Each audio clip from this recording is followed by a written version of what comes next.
Welcome back. The theme for today is what happens when the courts get it wrong?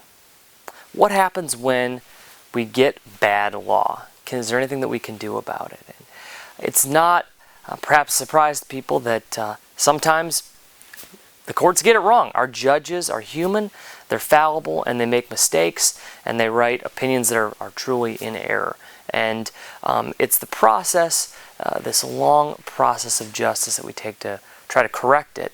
But there are potentially corrective actions that we can do in the meantime to bring about the right consequences. So what happens when we get it wrong? And I want to talk about and start with a case that really got it wrong. A U.S. Supreme Court case called Buck versus Bell. First of all, I want to show you the case.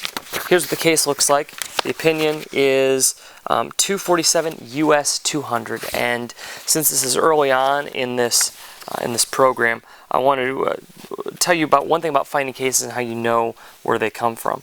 In this case, it says 247 U.S. 200. When it says U.S. in the middle, you know that's the U.S. Supreme Court. So we're in the United States Supreme Court. The Supreme Court, the highest law of the land, they should be beyond reproach. And here is a case that was really, truly a terrible case written by Justice Holmes, who's a controversial justice. Case of Buck versus Bell dealt with Carrie Buck, who was placed in an institution. She had quite a difficult upbringing. Her mother was a woman who had engaged in prostitution, engaged in some criminal acts, and was considered mentally incapable by the state. Now, this is a very different time and place. 1927 was when the case was, so probably a lot of this was taking place in the early 1920s. So truly a different time in our history where we understood people differently and we had a different view on life and morals and ethics. So Carrie Buck is about 18 when this case happened, and her mother, again, had engaged in these nefarious activities, and Carrie was the result of such activities. And her mother actually had 3 children, including Carrie, and all of them were from different fathers, and she could not identify them. So at some point, Carrie Buck's mother was placed in an institution because of her activities. And Carrie Buck eventually was placed in the institution as well because she got pregnant. So it seemed and appeared to the state that she was following in her mother's footsteps and engaging in the same nefarious activities. And so at this time and place in history, it was really a chance for the court to make a ruling that they wanted to end this. And it was when they were practicing what we call negative eugenics. And so negative eugenics were trying to purify the gene pool and get rid of those individuals that they saw as unhelpful to the human race. And so they went through the process, her institution went through the process of trying to sterilize Carrie Buck. And they had a process set up at the institution where the head, the superintendent of the institution, could just arbitrarily determine whether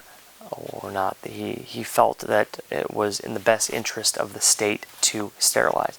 This happened in Virginia, and Virginia also had a statute that allowed for the forced sterilization. So this came before the Supreme Court. It was the decision was appealed by Carrie Buck. The decision of the board at the mental institution was upheld by the state, upheld by the Court of Appeals, and then brought before the U.S. Supreme Court. And the question here is due process. So we're going to talk further about the Constitution, but in the Constitution, 14th Amendment, we have the Due Process Clause.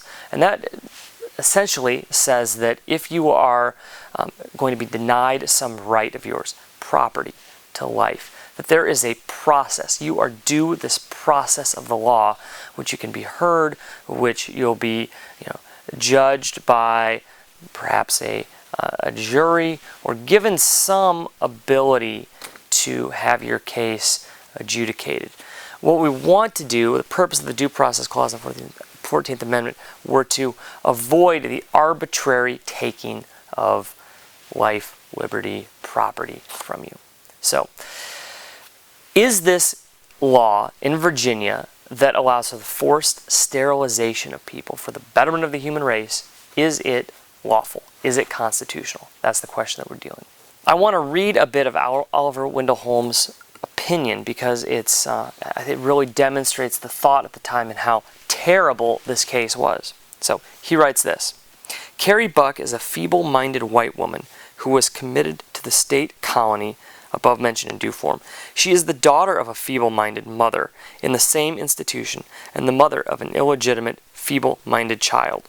The statute then enacts that whenever the superintendent of certain institutions, including the above-named state colony, shall be of the opinion that it is for the best interest of the patients and of society that an inmate under his care should be sexually sterilized, he may have the operation performed upon any patient afflicted with hereditary forms of insanity, imbecility, etc., on complying with very careful provisions by which the Act protects patients from possible abuse. Here's where Holmes' opinion gets really interesting. The judgment finds the facts that have been recited, and that Carrie Buck is the probable potential parent of socially inadequate offspring, likewise afflicted, that she may be sexually sterilized without detriment to her general health, and that her welfare and that of society will be promoted by her sterilization, and thereupon makes the order. We have seen more than once that the public welfare may call upon the best citizens for their lives. It would be strange if it could not call upon those who already sap the strength of the state for these lesser sacrifices, often not felt to be such by those concerned, in order to prevent our being swamped with incompetence. It is better for all the world if, instead of waiting to execute degenerate offspring for crime or to let them starve for their imbecility, society can prevent those who are manifestly unfit from continuing their kind. All right, this opinion is just crazy. I mean, can you imagine using this sort of language today? It would just be an outrage. So we're left here with a case that's really, truly terrible, right? We're allowing the arbitrary sterilization of individuals in this mental institution because of, on account of whatever the warden of the institution believes. If he believes that they're an imbecile, if he believes that they're somehow mentally challenged. Now, here's the kicker. Here's where it gets even crazier, and where this due process concept truly failed. So it was later determined that Carrie Buck wasn't mentally challenged at all. Carrie Buck's mother put her up for adoption, and Carrie Buck was then raped by her adopted family's nephew. Now, they wanted to protect their own reputation, so they put her in the mental institution and claimed that she was falling into prostitution and things just like her mother and was incapable of caring for herself. So this whole story was actually completely falsified, and it's part of this terrible set of circumstances that leads to Carrie Buck's sterilization. Sadly, the sterilization went through. She didn't receive her due process. The law was upheld, and we were left with this law that has never been overturned. So can you believe that? Here we are almost 100 years later, and this law created by the Supreme Court in Buck versus Bell is still valid law. So what happened? How come we don't have the forced sterilization today? Well, states went and adopted statutes, just like the statute that they had in Virginia that said sterilization was awful. Each state came around and said, we're going to enact a law that makes sterilization illegal.